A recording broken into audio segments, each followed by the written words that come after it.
Fue el 28 de febrero de 2011 cuando The Telegraph publicó una impresionante fotografía de un águila real en pleno vuelo con un cordero agarrado entre sus garras. La imagen fue tomada por un observador de aves anónimo cerca de la isla de Mal, parte de las Hébridas escocesas, y pronto suscitó debates abiertos entre los ornitólogos. La intriga no era si un águila real era capaz o no de llevar en vuelo un corderito, ya que es una hazaña absolutamente a su alcance, pues los ejemplares más grandes teóricamente podían transportar hasta 4,5 kilos para largas distancias.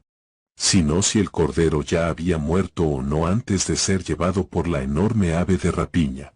En cualquier caso, las fotos del observador de aves anónimos son las únicas imágenes conocidas hasta la fecha que documentan una depredación de un águila real y ganado doméstico. La noticia no tardó en dar la vuelta al mundo y pronto muchos se preguntaron si incluso otro tipo de depredaciones, ocasionalmente atribuidas a esta gran ave, podrían tener fundamentos reales, ataques en los que las víctimas son niños.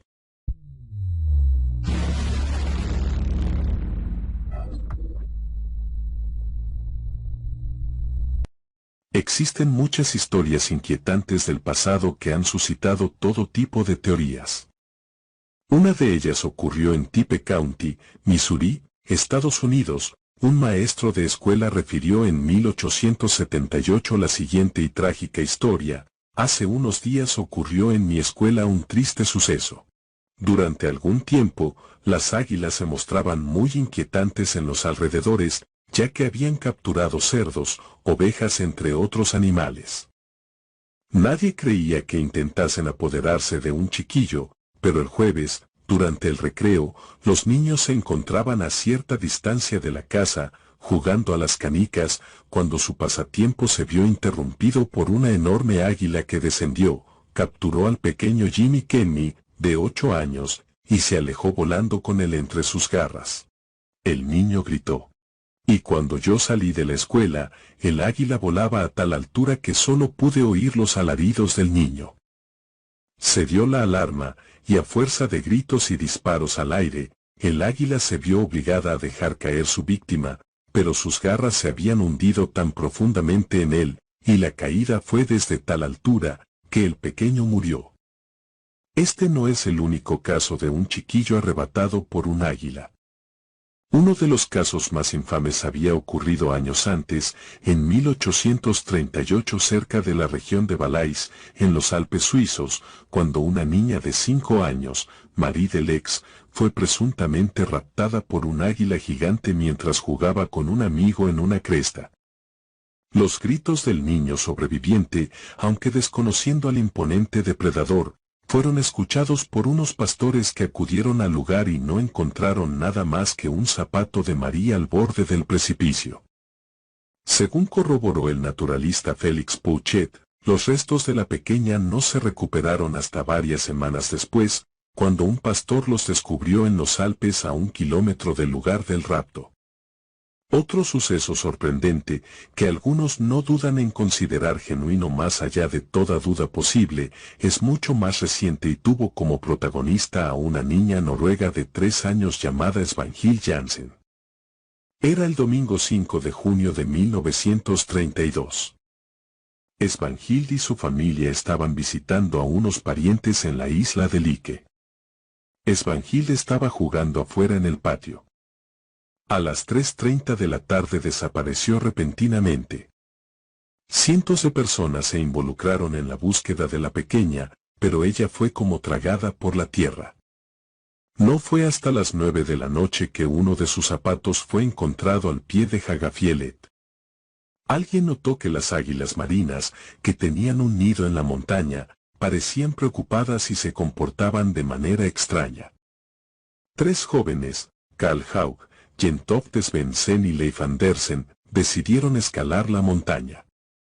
No estábamos nada preparados para trepar, aún llevábamos la ropa de la iglesia cuando decidimos subir al nido.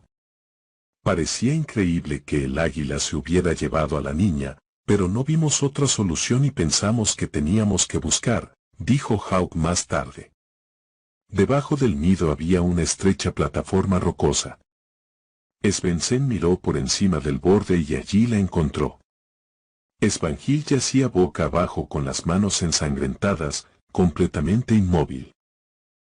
«Ella está aquí, pero está muerta», gritó Yentov de Svensson a sus compañeros. Pero Svanhild estaba viva. Debajo de sus 4 capas de ropa rasgada, la niña estaba prácticamente ilesa. Más tarde diría: «Me senté y jugué con unos guijarros en el patio. Entonces de repente vi como el águila venía hacia mí. Lo siguiente que recuerdo es que estaba acostada en la plataforma rocosa, y vi como el águila venía hacia mí otra vez, con esas grandes garras. Fue terrible». El médico de distrito Fasem, que examinó a Svanhild después de ser rescatada, descubrió que estaba ilesa, aparte de un rasguño en la frente.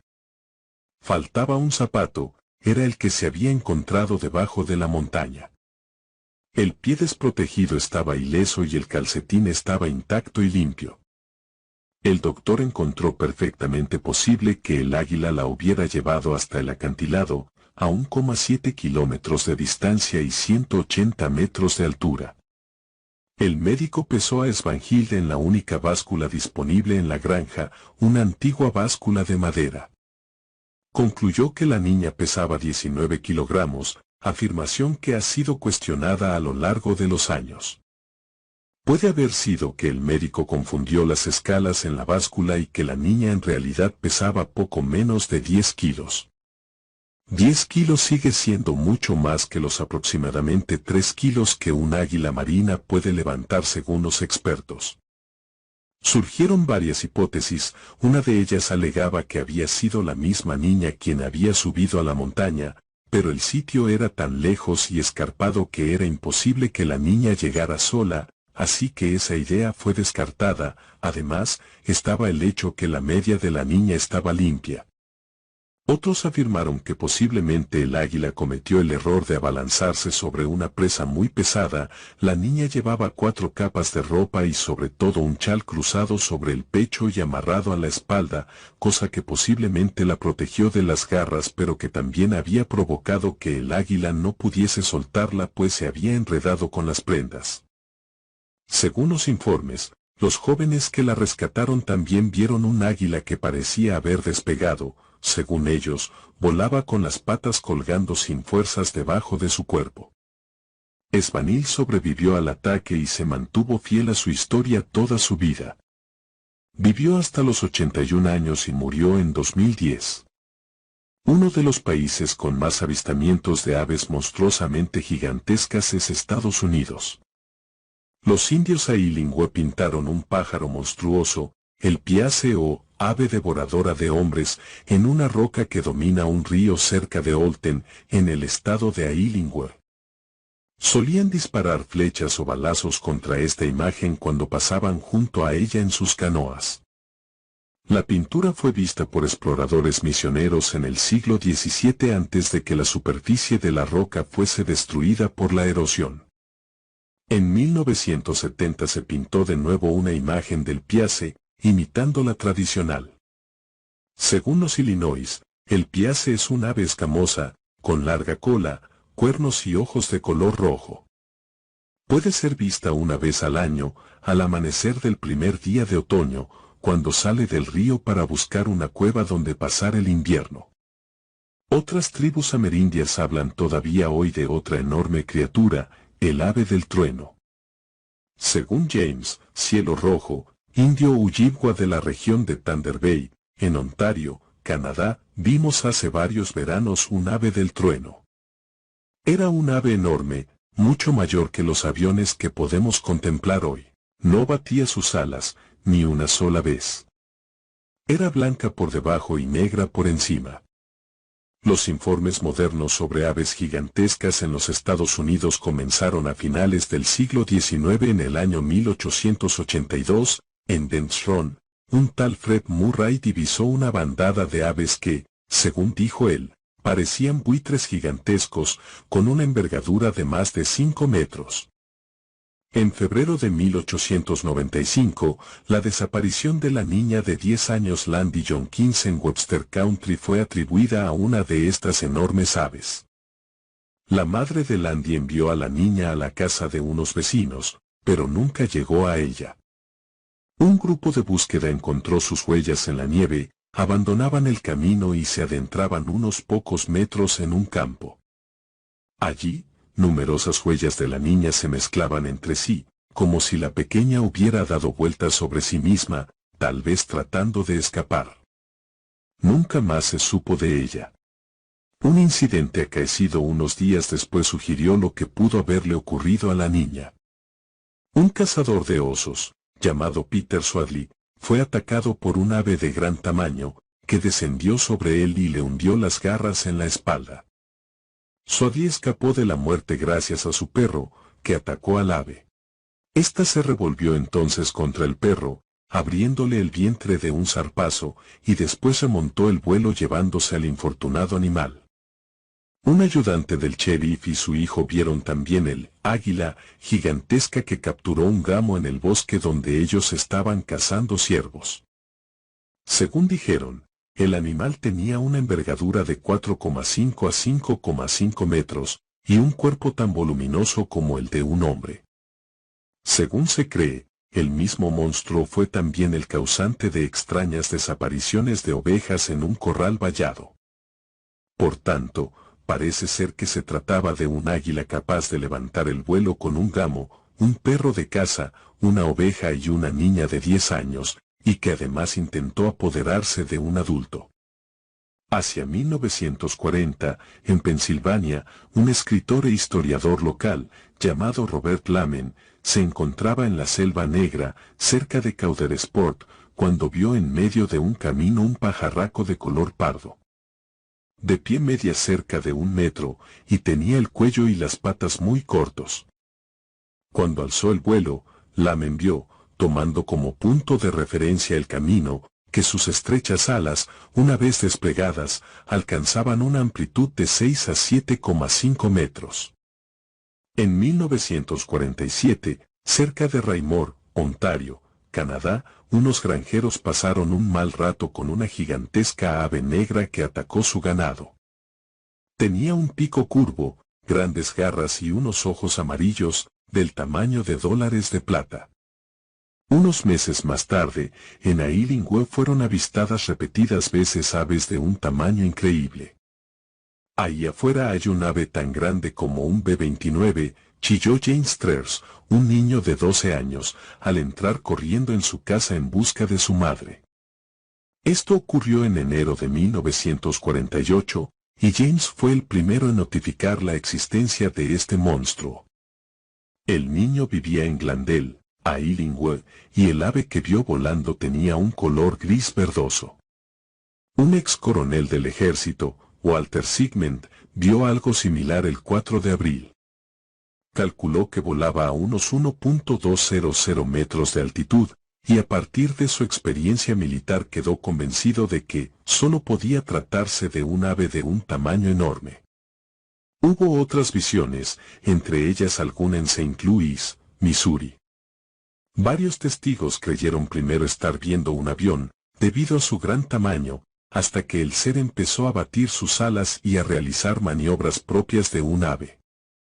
Entre los testigos se contaban policías e instructores de vuelo. La última visión tuvo lugar, al parecer, el 30 de abril de 1948. Charleston apenas pudo dar crédito a sus ojos cuando contempló un ave cuyo tamaño era el de una avioneta Piper Cub, que volaba a unos 900 metros de altitud y batía sus alas. Poco más se supo de aves monstruosas durante casi 2 décadas, aunque en 1957 fue avistado un extraño pajarraco con una envergadura de 7,5 a 9 metros volando a unos 150 metros de altitud sobre Renovo. En 1966 se produjeron noticias procedentes de Utah, West Virginia, Ohio y Kentucky, aunque solo algunas de ellas pudieron ser consideradas como visiones de especies apenas conocidas. Más tarde, en 1975, tras unas misteriosas muertes de animales en Puerto Rico, fueron avistadas aves de gran tamaño y de aspecto similar al de cóndores o buitres de color blanquecino.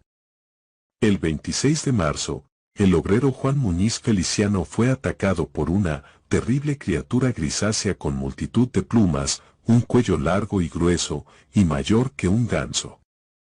A finales de julio de 1977, fueron vistas cerca de Delava, Illinois, dos aves de gran tamaño que trataban de llevarse un cerdo que pesaba cerca de 30 kilos. Ambas recordaban los cóndores californianos y tenían una envergadura de 2,5 metros, pero un ecólogo de la Universidad de Illinois comentó que los cóndores se hallan al borde de la extinción, y que no pueden levantar semejantes pesos. Además se alimentan de animales muertos. ¿Qué era, pues, lo que trató de llevarse al niño Marlon Lowe, de 10 años de edad, en el jardín de su casa en Illinois, el 25 de julio del mismo año? También ese pajarraco iba acompañado por otro, y lo que pudo haber sido una terrible tragedia tuvo lugar tan solo unos días antes del frustrado robo del cerdo, y a una distancia de 16 kilómetros del lugar. Marlon estaba jugando al escondite, cuando a las 8:10 de la noche una de las aves se apoderó de él y lo levantó del suelo. Afortunadamente, su madre se encontraba cerca. Vio los pies de Marlon colgando en el aire y gritó, ante lo cual el ave dejó caer al niño antes de haber alcanzado una gran altura. La señora Lowe se encontraba a solo 3 metros de distancia de las aves, y más tarde comentó, siempre recordaré que aquella cosa enorme inclinaba su cuello adornado con anillas blancas, y que parecía tratar de picotear a Marlon mientras volaba alejándose. Describió a las aves como muy negras, excepto las anillas blancas alrededor de sus cuellos, cuya longitud era de unos 45 centímetros.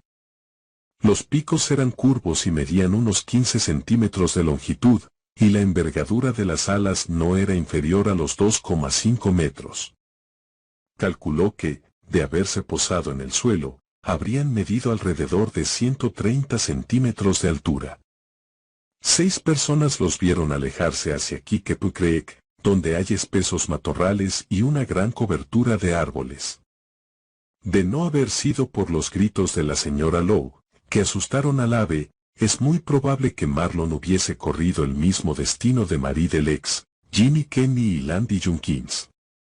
Pero, los Lowe padecieron otros tipos de sufrimiento a raíz de ese incidente. Al contrario de la comunidad suiza que apoyó y respetó a la familia, los Lowe fueron molestados por vecinos que dejaban pájaros muertos ante el portón delantero, les dejaban escritos desagradables y llamadas telefónicas insidiosas. En la escuela, Marlon, apodado el niño pájaro, tuvo que pelear más de una vez para hacer frente a las burlas de sus compañeros. Su cabello rojizo se volvió gris, y durante un año el pobre chiquillo se negó a salir al exterior después de que hubiera oscurecido. A pesar de todo esto, los Lowe siempre se mantuvieron fieles a su historia. Hasta ahora no hay un consenso sobre qué tipo de pájaros son estos o si son siquiera pájaros. Surge la posibilidad de que los testigos producto del miedo hayan errado en las proporciones de los pájaros o quizás hice esta su medida y son aves aún no estudiadas. También está la posibilidad que sea solo una estafa, aunque es difícil creer que los protagonistas de estas historias sean estafadores pues nunca trataron de sacarle provecho a ellas. Lo cierto es que estos sucesos no dejan a nadie indiferente. Y ustedes díganme, ¿cuáles son sus hipótesis? Si te gustó el video no olvides darle like y suscribirte.